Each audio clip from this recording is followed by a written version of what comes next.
and it's chapter 19. An unseen force struck the door, which was thrown violently back to hit George in the face. A fizz, a crack, a dark shape sprang into the room.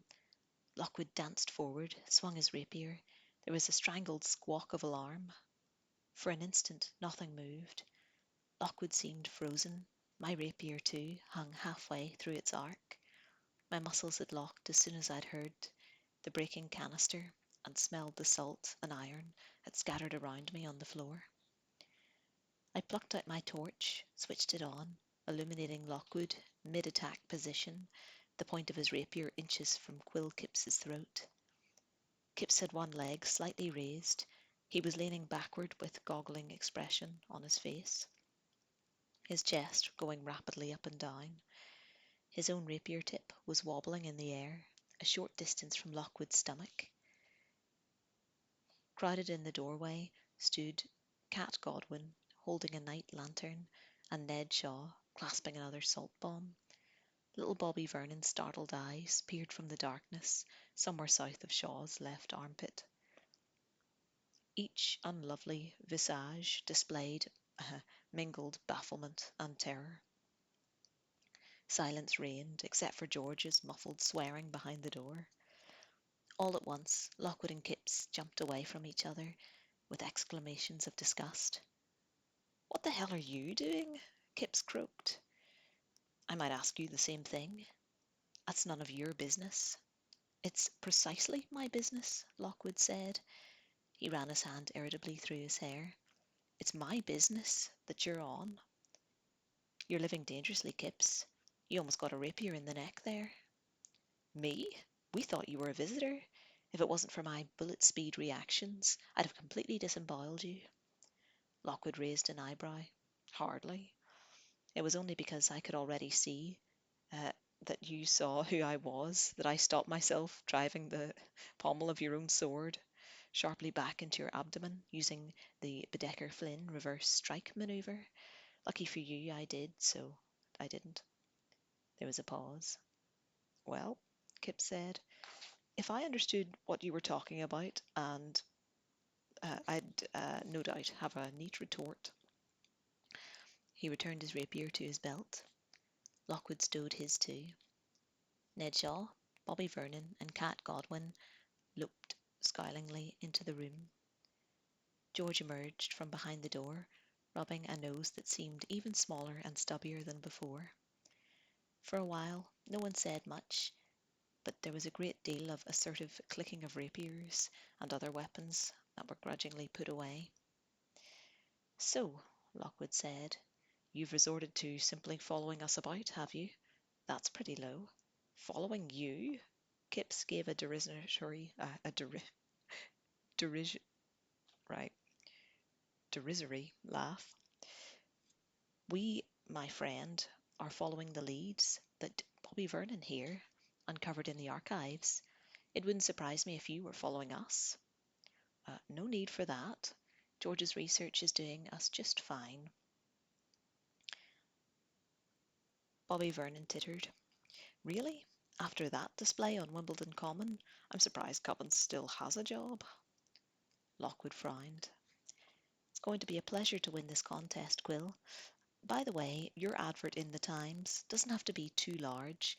A plainly written half-page admission of defeat will do absolutely fine." "That's assuming Kipps can actually read and write," George said. Ned Shaw stirred. "Careful what you say, Cubbins." "I'm sorry, let me rephrase it. I'll bet there are apes in Borneo rainforests with a better grasp of literacy than him." Shaw's eyes bulged. He fumbled at his belt. "Right, that's it." Lockwood flicked his coat aside, put his hand to his sword. At once, Kipps, George, and Godwin did the same. "Stop this!" I cried. "Stop this nonsense, all of you!" 6 faces turned to me. I'd raised my voice. I'd clenched my fists. I may have even stamped a foot. I did what was necessary to snap them out of it. Their rage was escalating out of control, and it was a danger that was hanging over us. Their rage was escalating out of control, and with it, The danger hanging over us grew dark and palpable. Negative emotions in haunted places were never a good idea, and anger's probably the worst of all. Can you feel it? I hissed. The atmosphere's changing. You've stirred up the energies in the house. You've got to shut up right now. There was a silence. They were variously concerned, disgruntled, and embarrassed, but they did as I told them. Lockwood took a deep breath. Thanks, Luce, he said. You're right. The others nodded. I know anger's out, George said. But what about sarcasm? Is that a no-no too? Hush. We waited. Tension hung heavy in the air. Think we stopped it? Quilkip said at last. Think we were just in time? Even as he spoke, the element in Cat Godwin's night lantern flickered, dwindled, flared again. George unclipped his thermometer, switched it on the dial. Temps dropping. 10 degrees now. It was 14 here when we came in. The air's getting thick, Bobby Vernon muttered. There's a miasma building. I nodded. I'm getting aural phenomenon. A rustling. Cat Godwin could hear it too. Her face was grey and drawn. It sounds like... There was lots of little rushing things with scaly tails and scaly claws, hurrying through the walls of the house, brushing against the walls, squeezing under doors, pattering through the pipes and under the floorboards, converging ever closer on that hateful, airless room. And to be frank, was what it sounded like. Cat Godwin didn't say this, and she didn't say the fateful word. She didn't need to. Everyone guessed. Chains out, Lockwood said. Let's all think happy thoughts. Do it, Kip said. They might have had the social graces of hungry jackals, but, give them their due, Fitz agents are well trained. They had their kit bags opened faster than us, and a decent double circle of chains laid out in 20 seconds flat. Ned Shaw was still scowling at us, but the others were calm and matter-of-fact now. The priority was survival. We all squeezed in. This is cosy, George said. Nice cologne, Kips. I'm being genuine there. Thanks. Shut up now, I said. We need to listen. So we stood there, silently, 7 agents squashed inside the circle. The lantern light continued to flicker wildly. I could see nothing, but the rustling, scraping, scampering sound grew nearer and nearer. Now it was all around us, as if a terrible, pell-mell chase was going on, just out of eyeshot, in the dark. From Cat Godwin's constricted breathing, I knew she heard it. Whether the others did, I couldn't tell. The tumult rose around me. It was as if the frantic chase continued up the walls. It kept on rising till it reached the ceiling. Claws skittering and slid on plaster just above our heads. Still it rose. The sound merged into the ceiling. The terrible rustling vanished away into the fabric of the house. It's gone, Cat Godwin said. It's backed off. You think so too, Lucy? Yeah, the air's clearing. Wait, so you know my name as well? The temperature's back up to 12, George said. A general lessening of tension followed. Everyone suddenly realised how close we were to pressing, or how close we were all pressing. We scattered from the circle. The chains were put away. The 2 groups stood, looking at each other once again. Look, Quill, Lockwood said. I've got a suggestion. This clearly isn't the place for an argument. Let's continue it later, somewhere else. Also, since none of us can stand the sight of each other, why don't we go our own separate ways around the house? We'll all search where we like, and we won't disturb the others. Sound fair enough? Gibbs was pulling at his cuffs and brushing at his jacket, as if our recent forced proximity had made him worried about fleas. Agreed, but don't make any sudden reappearances. I might take your head off next time." Without further words, we steered past them and back down the passage. Once through the outer door, we retraced our steps to the main hall. Here Lockwood paused. "Kip's showing up complicates things," he whispered. "They might spend a while in that workroom, taking readings, but they'll be creeping after us again very soon. And if those papers are here, I want to find them without any interference, Lucy. Or rather, Lucy. I know you don't want to use it, but this might be a good time to consult our friend, Skull." I regarded George's bulging rucksack without pleasure. "This still feels like a bad idea to me," I said, "but since we're running out of time." I opened the pack, reached in, and turned the lever on the stopper. "Spirit," I said, bending near, "do you recognize this place? Where is your master's study? Can you tell us?" The glass stayed cold and dark. "Maybe you need to go in close," Lockwood suggested. "Any closer than this and I'll be tickling George's neck. Spirit, do you hear me? Do you hear me? Oh, I feel like such an idiot doing this. It's an utter waste of upstairs." I jerked back. There'd been the briefest flash of green from the heart of the jar, and and now it and the breathless voice were gone. "It said upstairs," I said slowly. "It definitely said upstairs. But do we really—" Lockwood was already halfway across the hall. "Then what are we waiting for? Quick, we haven't got much time." Negotiating those stairs, however, wasn't something we could do too quickly.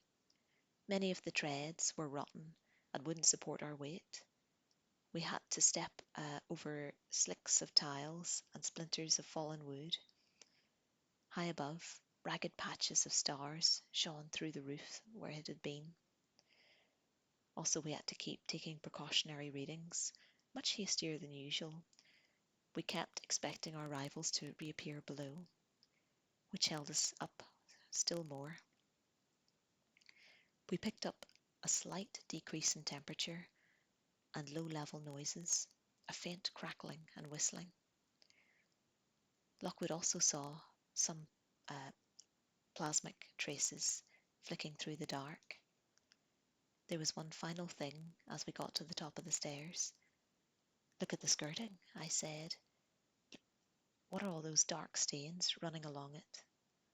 George bent close and fixed them with his pen torch.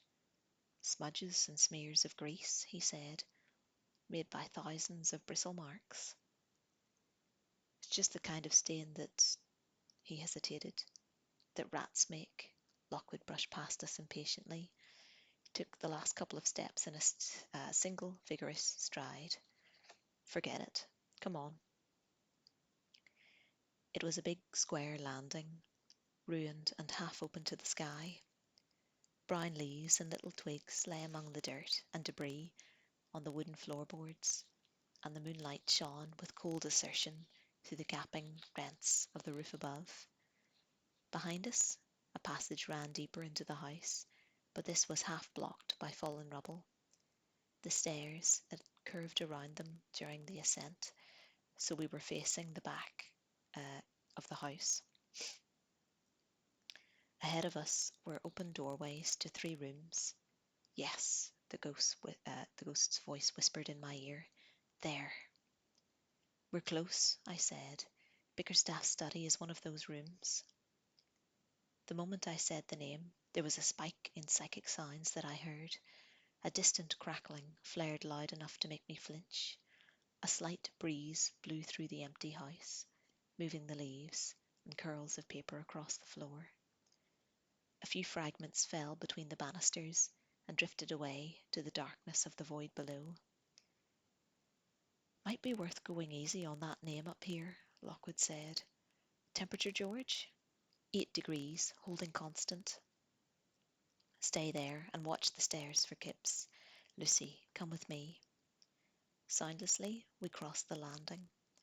I looked back at George, who had taken up position by the banister. There he had a good view from down over the curve of the staircase to a portion of the hall below. His mood seemed steady, his body language seemed okay. As far as I can tell, the malaise wasn't getting any worse. His rucksack hung open. I could see the top of the ghost jar, faintly glowing green. Yes, the voice said. Good girl, you're getting closer. How eager the whisper sounded now. The middle room, under the floor. It's the middle one. It says it is. Lockwood approached the central doorway, started to pass through, and at once jumped back. Cold spot, he said. Cuts right through you. I unclipped my thermometer and held it out beyond the door. At once I could feel the air's bitterness in my hand. 5 degrees in, 8 degrees out, I said. That's serious chill. And not only that, Lockwood said, and not only that, Lockwood had taken his sunglasses from his coat and hastily put them on. We've got spiders and a death glow, a real whopper, over there beneath the window. I couldn't see it, but I wouldn't have expected to. To my eyes, there was a fair-sized, squarish chamber, dominated by a large, empty window space. As with the rest of the ruined house, it was barren of furniture or decoration. I tried to imagine how it had looked in Bickerstaff's day. The study, desk, chair, the portraits on the walls, maybe a bookcase or two, a carriage clock upon the mantelpiece. No, I couldn't manage it. Too much time had passed, and the sense of menacing emptiness was just too strong. A flood of moonlight shone through it, making everything glow a sleepy, hazy silver. The noise of static in my head buzzed loudly once or twice, then faded sharply, as if being squeezed out by the heavy silence emanating from the room. Thick layers of cobwebs hung in the corners of the ceiling. This was it, the centre of the haunting in that house.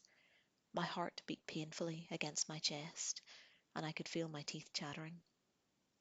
I forced the panic down. What had Joplin told us? The men had stood outside and seen movement in the window. Lockwood, I whispered. It's the room of the rats. It's where Bickerstaff died. We mustn't go in there. Oh, don't be scared, the whispering voice said in my mind. You want the papers? Under a floorboard in the middle of the floor. Just walk right in.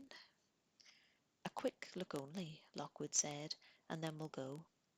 I could see his eyes behind his glasses, or rather I couldn't see his eyes behind his glasses, but I could feel his wariness. He stood at the door and didn't step inside.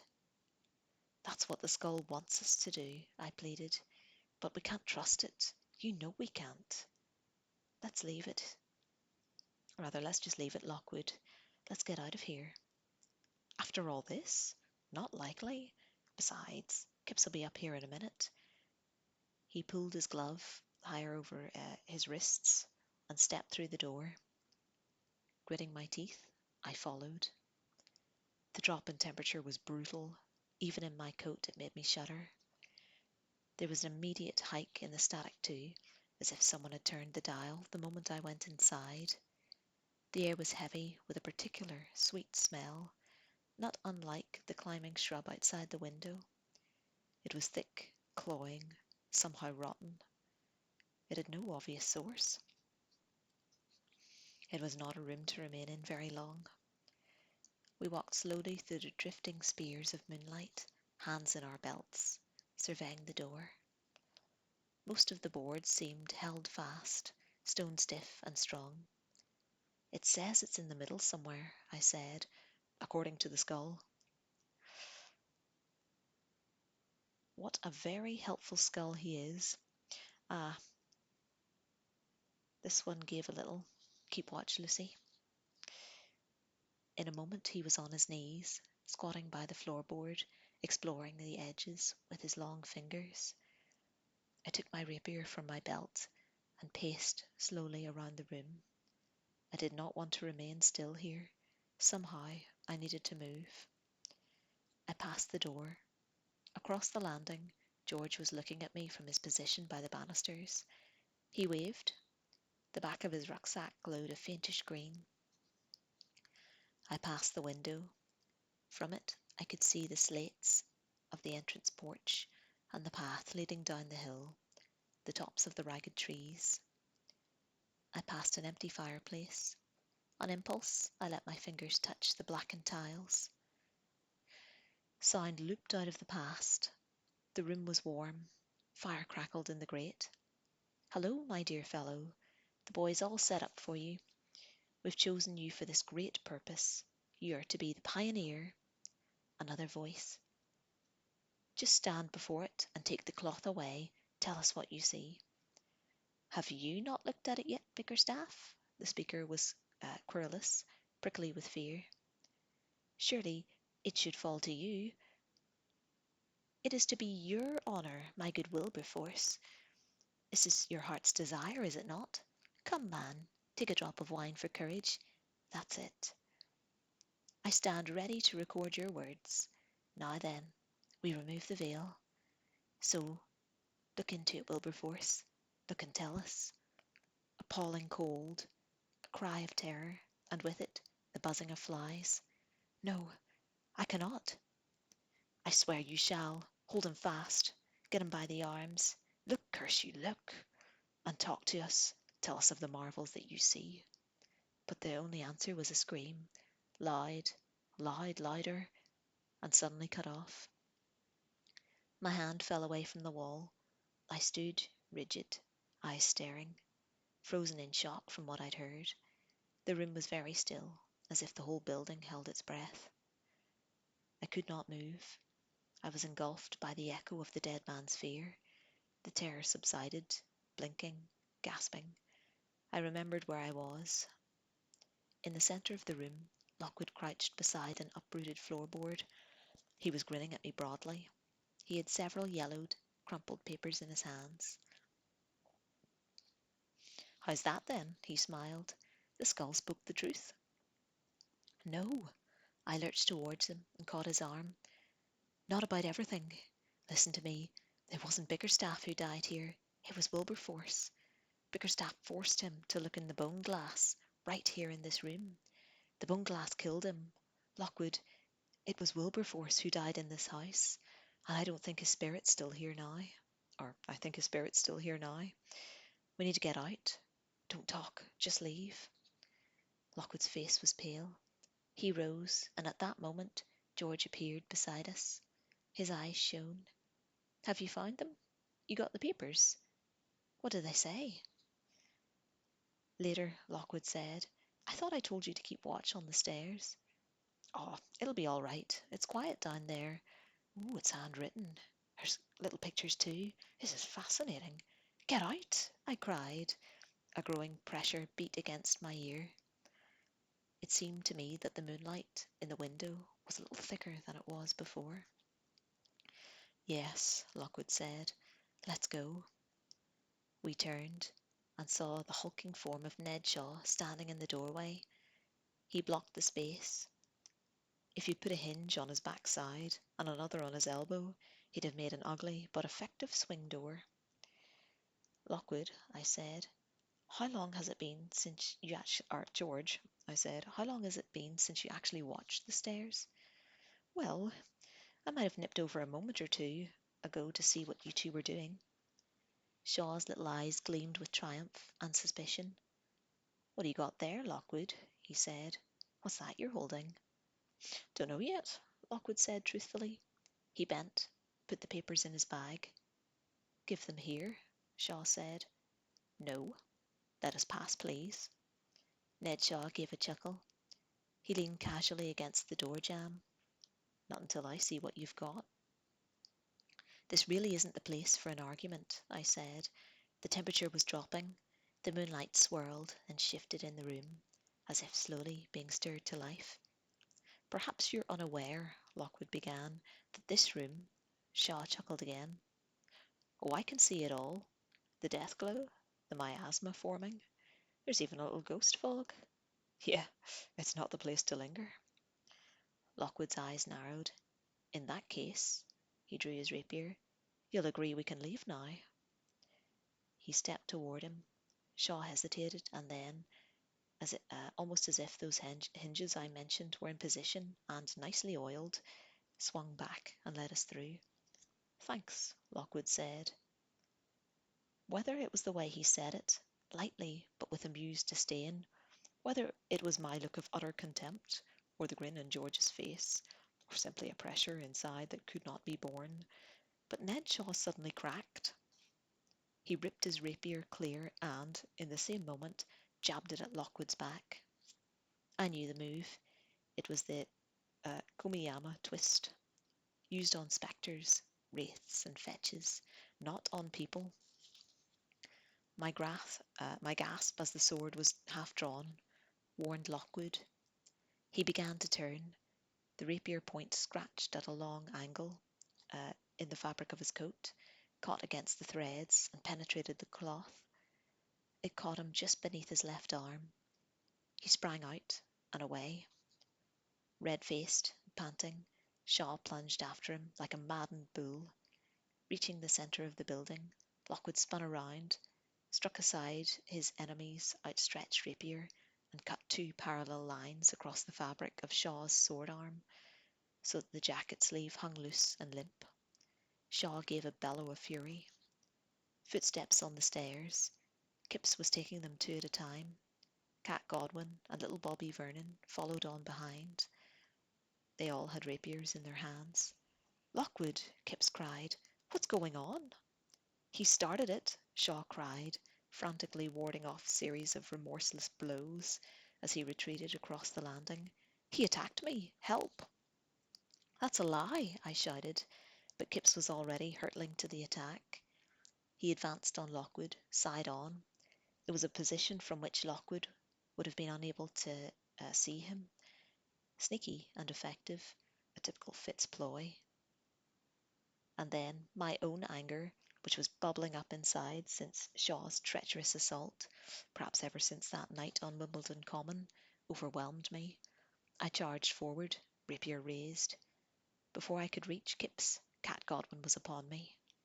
Our blades met in a thin, high clash. The force of her first strike almost drove the weapon from my hand, but I adjusted my wrist, absorbed the impact, and held firm. For a moment we were locked together. I could smell the lemony reek of her perfume, see the crisp stretching on her smart grey jacket. We broke apart, circling each other. Dust rose from our feet, and tongues sparkling in the silvery air. It was very cold. There was a ringing in my ears. George had also made a beeline for Lockwood. He was defending him from Kipps and Vernon on the other side.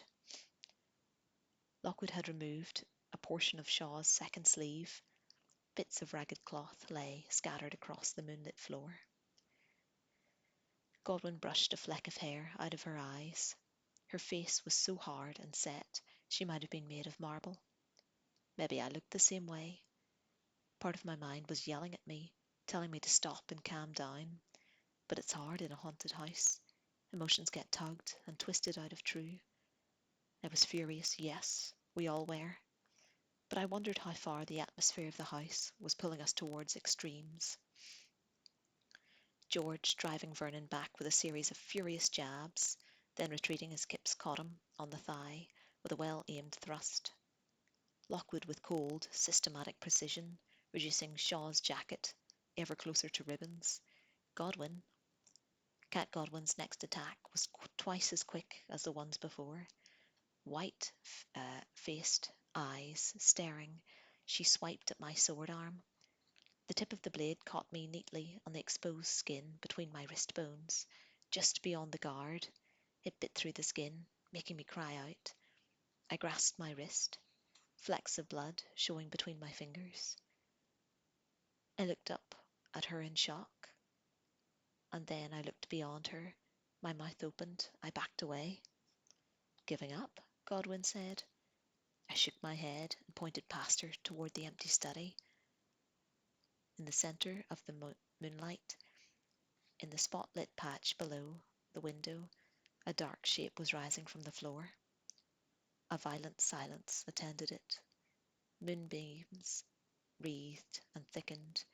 Threads of ghost fog thrashed and bucked close to the floor. Freezing air rolled out of the room, washing over us, plunging down the stairs. A foul miasma, that odorous, cloying sweetness, rose up to choke our lungs. Cat Godwin made an incoherent noise. She turned and now stood slack-jawed by my side.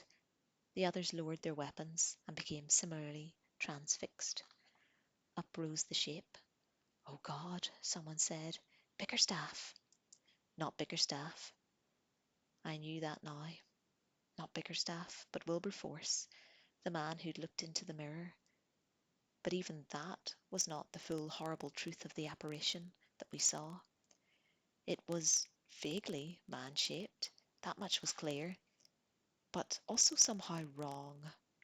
From certain angles, as it turned and twisted, it had the appearance of a tall gentleman wearing perhaps some kind of frock coat. The line of the head was plain enough, bowed as if under some great weight, but I could not make out the rest. The arms were swollen, the chest and stomach undulated weirdly. Everything was held in shadow. I saw no details. The figure rose into the light, swaying and shaking as if responding to some frenzied internal music. The movement was foul. A terror radiated from it through the freezing air. Ghostlock seized my muscles. I felt my bowels go slack. My rapier trembled in my hand.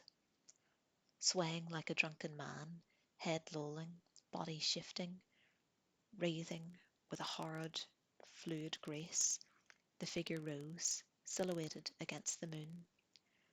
Little spreading nets of ice grew and fused on the window panes behind it. Still the head was bowed, the body contortions, minute but somehow frenzied, redoubled, as if it sought to tear itself to pieces. The head jerked up. It turned towards us.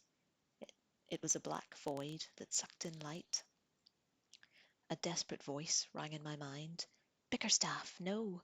Show me not the glass!" Someone, Godwin, I think, began to scream. I didn't blame her. The figure was shaking itself apart. Like a wet dog, it thrashed from side to side. As it did so, pieces of its substance broke away, as if goblets of flesh were shaking themselves loose and falling to the floor. As each one landed, the lumps uncoiled, grew elongated, became low, black forms that leapt and skittered out across the room before circling around toward the door. "Rats!" Lockwood cried. "Back to the stairs! Get out!" His voice broke through our ghost lock. One after another, our training kicked in.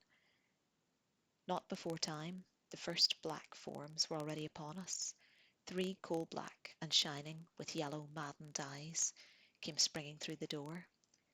One launched itself at George, who met it with a wild swing of his rapier. The rat burst. A shower of bright blue ectoplasm splattered Vernon's jacket, making him squeal. Lockwood hurled a salt bomb, igniting another rat. It burned a livid flame. The third scampered away and up the wall. Away by the window, in its nimbus of blue fire, the hellish figure hopped and capered, as if dancing with delight. Ribs shone, arm bones peeked through the whirling, disintegrating flesh. Fresh chunks and pieces tore themselves free.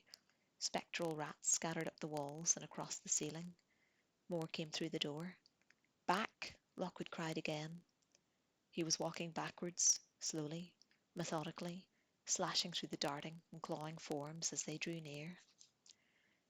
George and I were doing likewise.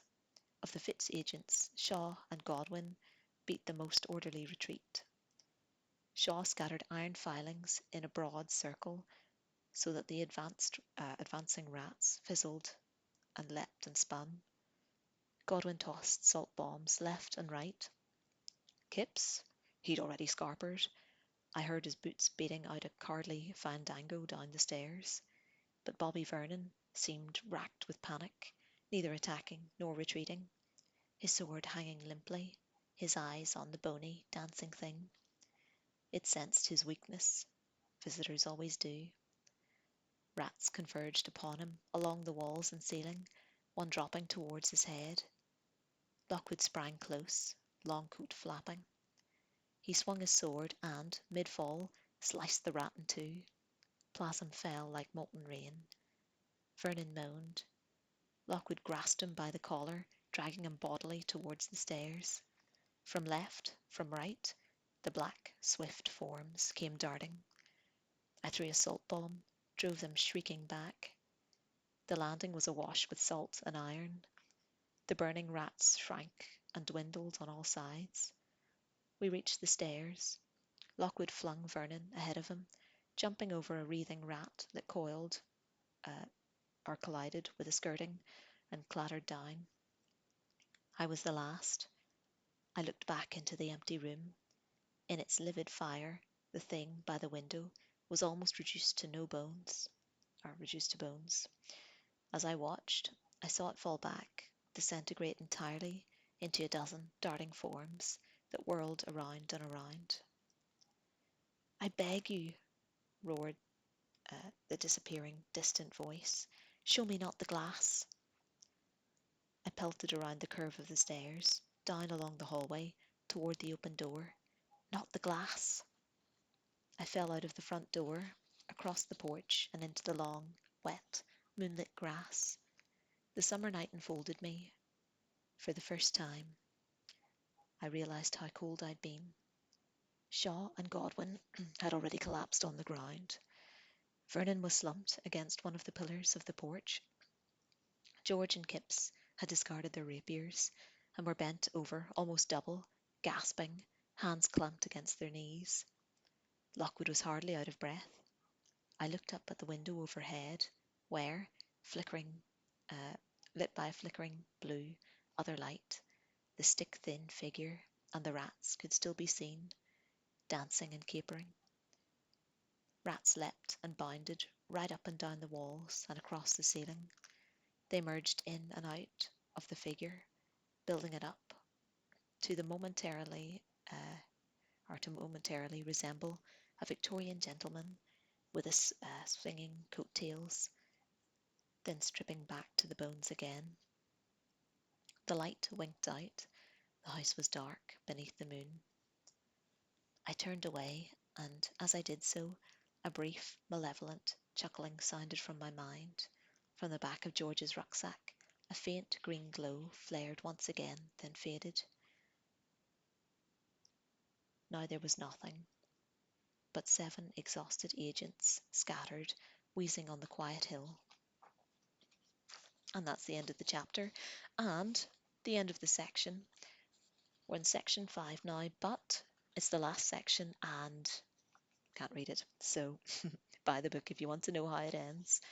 There's still plenty of book to go. What's that? It goes from page, what are we on? 303 to 469. No, 470. Look at that. You got plenty of pages left. And it's a great story, great series. Do buy the book. But that was good, wasn't it? I like, oh, Nimbus is in his flop.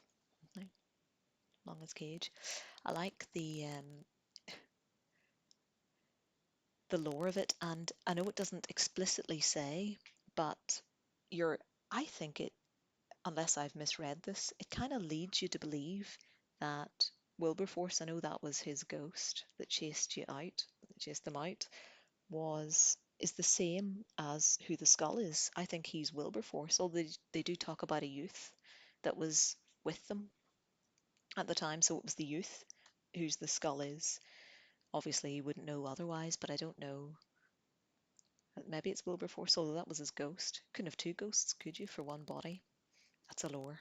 Lore to be discussed, but uh, there's a whole series of Lockwood books, and this was the first book I've got, and it's got, I read it whenever I was in for the first time with Nimbus. Well, it was the first time I read this, and it's a hardback book, and he's nibbled along the edges of it. So you've got the rat ghosts and all the, rats at him, and it's got the proper rodent gnaw marks in it, so it's looking pretty legit. So that was good. My first Lockwood book was this one, but I loved it so much. I got other books in the series, and people seem to be enjoying it, so I don't see why we can't continue. What's the next one? It is.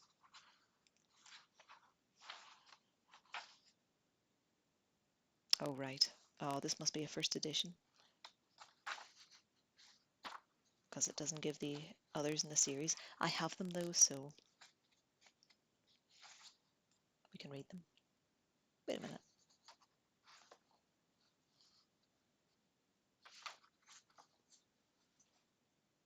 Yes, so we can. But thank you for listening, and I'll see you soon.